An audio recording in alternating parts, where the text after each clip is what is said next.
नदियों के लिए अंतर्राष्ट्रीय कार्रवाई दिवस 14 मार्च को मनाया जाता है। नदियाँ हमारी भविष्य, नदियाँ हमारी नदियाँ हैं और हमारा भविष्य भी नदियों के रूप में देखा जाता है, क्योंकि नदियों से स्वच्छ पानी और मीठे पानी की आवक की क्षमता बढ़ती है और धरती के अंदर पानी के स्रोत भी बढ़ते हैं। तो आइए बात करते हैं आगे नदियों के अंतर्राष्ट्रीय कार्रवाई दिवस के बारे में। नदियों के लिए अंतर्राष्ट्रीय कार्रवाई दिवस हर साल 14 मार्च को मनाया जाता है। इस दिन का उद्देश्य दुनिया भर में नदियों के संरक्षण, जल संसाधनों की रक्षा और बांधों से प्रभावित सामुदायिक अधिकारों के प्रति जागरूकता बढ़ाना है।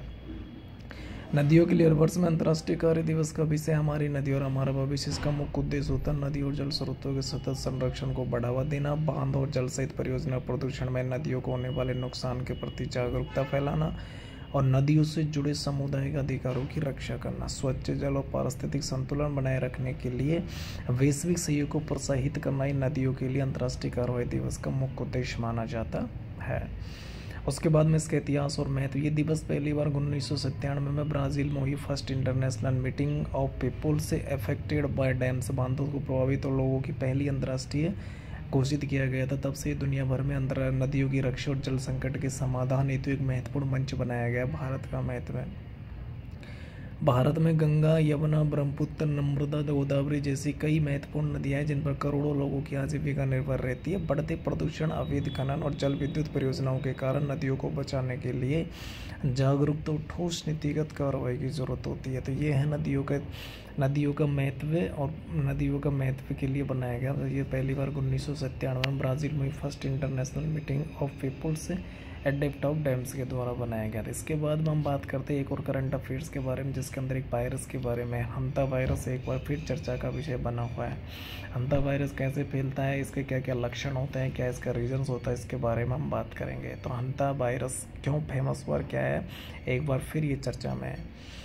ऑक्सफोर्ड विजेता जिन हैकमैन की पत्नी बेट्सी अरावाका की मृत्यु हंता वायरस से संबंधित श्वसन संबंधी बीमारी के कारण हुई थी। हंता वायरस के बारे में। हंता वायरस एक परिवार है जो गंभीर बीमारी और मृत्यु का कारण बन सकता है।